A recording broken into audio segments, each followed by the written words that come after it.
I'm Aidan, dad, host and founder of the Modern Fatherhood Club. Every week, I'm going to ask you one uncomfortable question, not to shame you, but to sharpen you. This is about legacy, impact, and the man your kids actually see when you walk into the room. Because the world, it's happy for you to cope. We're here to help you choose how you show up, how you lead, and how you love. Before we dive in, if you haven't already, subscribe to the podcast, hit subscribe on YouTube, and grab one of our free fatherhood resources at themodernfatherhoodclub.com. They're built to support you from those early, messy days right through to those years when they're shouting at you from across the room. All right, take a breath. This week's question is going to test you. Let's get into it. So this is the cost of ignoring the signs. I blacked out at 70 miles an hour on the motorway. So this week, I've got a simple question. What are the costs of ignoring the signs? The signs of fatigue, the signs of pushing too hard, the signs of suppressing as a form of protection. This episode is a circuit breaker. Answer Me This is now 40 plus episodes deep, but I want to take you back to where it started and to the place where I first ignored the signs. I blacked out at 70 miles an hour on the motorway, 3 months before our son was born. Middle of the day, not particularly busy, but busy enough. I don't know how I didn't hit anything. I just remember coming back around, gripping the steering wheel, heart racing, trying to understand what had just happened. That was the moment I realised something wasn't right. But I didn't call an ambulance because then someone would know. Instead, I called my dad and I told him I wasn't feeling well, that I didn't quite know where I was, that I wasn't sure I could drive. About 2.5 hours later, he arrived. By that point, I'd managed to eat something, had a drink, and tried to convince myself it was nothing. I still had 40 miles to get home. We sat for an hour or so, and then I said I was ready to get back on the road. By now, I was 3, maybe 4 hours behind schedule. I followed him down the M40 and the M25 with the tightest grip on that steering wheel you could ever imagine. And when I got home, I didn't tell my pregnant wife what had really happened. I just told her I didn't feel well. Left it at that. Because, as a man, my instinct wasn't to open up. It was to minimise, contain, control. Following day, under strict order, I went to the hospital. They ran checks, an ECG, all clear. And instead of taking that as a warning, I went back to work. I went back as if nothing had happened. That was my wake-up call, but I'd chosen to ignore it. At the time, I was running a team of 70 to 80 people across 2 locations, long commute, high pressure, high expectation, and I wore it all like a badge of honour. I thought pushing through was strength. Looking back, it wasn't strength, it was fear. Fear of slowing down, fear of admitting something wasn't right, fear of being seen as weak. Henry was due in late June. This happened in April. I told myself, you just need to get through this period. That phrase is so dangerous. Just get through it. Because that's what we do, dads, right? We get through it. We take the hit. We absorb the stress. We keep going. But the body keeps score. And mine had just told me something very clearly. I just chose not to listen. I eventually decided to change jobs. Not because I'd had a breakthrough, but because I wanted to be closer to home. 3-hour round trip commute, missing bath time, missing bedtime, missing the small stuff. I told myself that I needed to be more present, but I made the decision for the wrong reason. The opportunity that came up, more money, less challenge, close to home. On paper, it was perfect, but it went against my principles. I've always valued contribution, building, growing, making an impact. But I knew the day I walked into that building, I didn't want to be there. I felt it in my gut and I ignored it. That was the first time in my life that I'd compromised on my principles for money, and it ate away at me. At first, life looked good. We travelled to America, Italy, family time. Henry was healthy, a good sleeper, no allergies. We were grateful for the early days, but I was distracted. From the outside, everything looked solid. Inside, I was spiralling. I started letting alcohol creep in, not dramatically, not recklessly, just gradually. A way to take the edge off, a way to escape the feeling that I'd sold out. I blamed the job, the commute, the situation. But deep down, I knew it was my decision making. And that's harder to sit with. So by the end of 2018, I'd lost that job. We'd been away for a week to Centre Parks, and the week after we got back, that was it. I can barely remember that holiday. That's the cost people don't talk about. When you're mentally elsewhere, you're physically present, but emotionally, you're absent. The memory suffers. We talk about providing memories, but you can't create memories if you're not mentally there.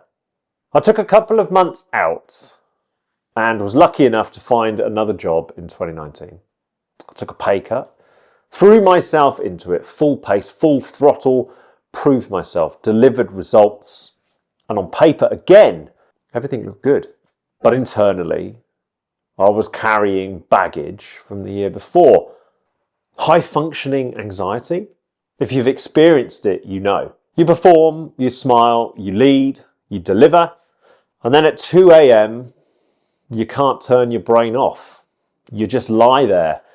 You replay conversations, predict disasters, question everything. You become quieter, more withdrawn.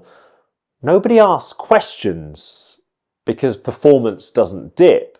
Your partner, she just assumes you're stressed. You assume that you can manage it. And between you, you carry on.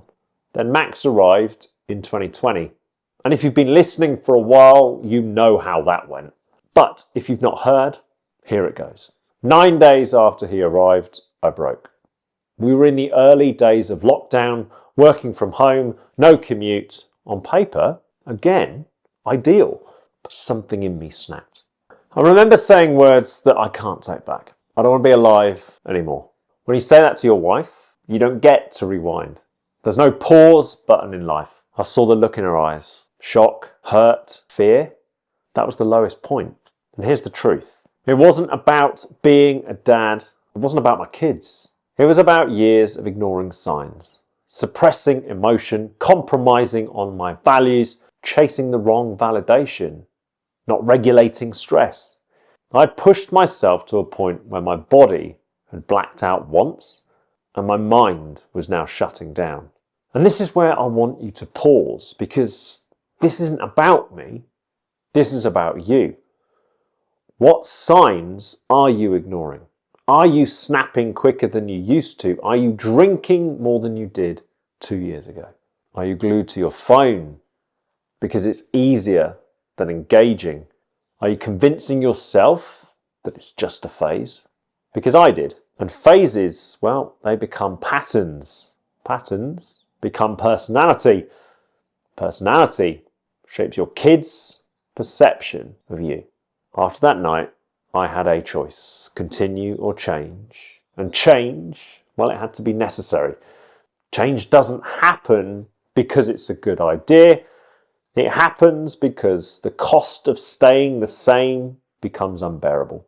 For me, that cost was visible. The look in her eyes, the thought of my boys growing up thinking dad was distant, unregulated, angry, absent, or worse, not there at all. I didn't want that legacy. So I started rebuilding, not dramatically, not perfectly, but intentionally. I regulated alcohol, not because someone told me to, because I saw what it did to my enthusiasm the next morning. I regulated coffee. I regulated what I consumed from the news, because negativity compounds. And let's face it, At that time, COVID wasn't exactly the news cycle we needed. I walked, fresh air, daily, high-intensity training when I could, not to look good, to feel level. I journaled, gratitude, what mattered, what made me happy, because this was about the simple things. And as the world started to wake up again, that's where my focus went. Walking Henry to school, him holding my hand, asking questions about the world. I created memory spaces on my phone, photos, videos, moments, proof that I was there. Today, I meditate. 10 minutes of breathing, no noise. I'm not cured, but I am regulated, and there's a big difference. Let me be clear. I still have moments. Stress doesn't disappear. Fatherhood doesn't get any easier. Pressure, it doesn't vanish. But I don't ignore the signs anymore. If I'm irritable or short, I ask why. If I'm restless, I assess. If I'm overwhelmed, I speak. That's the difference. Now I want you to do something. Look at your fatherhood story. Where are you right now? Are you early in the journey, telling yourself you'll figure it out when baby arrives? Are you a year in, thinking exhaustion is just part of it? Are you 3 years in, slightly more distant than you were? Are you convincing yourself that providing is enough? If you ignore the signs, what's the cost? Is it your health, your relationship, or your kids learning to suppress their own emotions? Because they watch everything. Your tone, your patience, your regulation. Because you don't teach them just with words. You teach them with your behaviour under pressure. If I could speak to myself on the side of that motorway, I wouldn't be soft. I'd grab myself by the scruff of the neck and say, this is the moment. You either start taking care of yourself or this spirals, because it spiraled. Not overnight, but gradually. And gradual spirals are the most dangerous because they feel normal. They go unnoticed. You think it's all under control, but every hit creates mental and physical fatigue. And then when you least expect it, the knockout blow comes. You have motivation as a dad. Your kids, they're the perfect motivation, but motivation without reflection, well, it's reckless. You need awareness. You need to quantify the cost of not changing. What happens if you keep pushing, keep suppressing, keep telling yourself you're fine? Write it down. Actually write it down. What's the 5-year version of this path? What does your partner feel in the moments that she needs you? And what do your kids see? What does your health look like? It's not dramatic. My friend, it's responsible. I'm grateful for what I went through. Not because it was easy, not because I choose to do it again, but because it forced me to grow. It forced me to understand my limits, that the brain has limits, that I'm not indestructible, and that fatherhood isn't about absorbing pressure. It's about managing yourself so you can show up consistently. If this story makes you feel uncomfortable, then good, because it should. Because growth doesn't happen in comfort. But I don't want you to hit the same point I did. I don't want you saying the words you cannot take back. I don't want your wake-up call to come at 70 miles an hour. You have the opportunity now to reflect, assess, adjust. Not dramatically, just intentionally. Because presence beats perfection, regulation beats reaction, awareness beats guesswork, and the work you do now, well, it echoes for decades. So ask yourself, what signs am I ignoring? What's the cost if I continue? I'm here because I lost sight of what was important, and it almost cost me everything. But that challenging time taught me about duty. It taught me to live aligned to the things that matter and to never overlook the small stuff and my impact on their world. You know I've made mistakes. You know I've missed moments, but I can't let them define who I am in front of my children. I fight for a future that serves them and her, not the one that looks good on paper. This podcast isn't about making sweeping changes. It's not scripted. It's not safe. It's not polished. It's what happens when dads get real about where we're falling short and how we learn to rise anyway. Because your kids don't need a dad who has it all figured out. They just need the dad willing to look in the mirror and keep becoming. This isn't for the man that's pretending. This is for the man who's ready. So if you're here, if you're scrolling between pressure and exhaustion, and something inside you whispers, I need more than this, you're in the right place. This is where we talk about what matters. This is where you answer the questions that keep you up at night.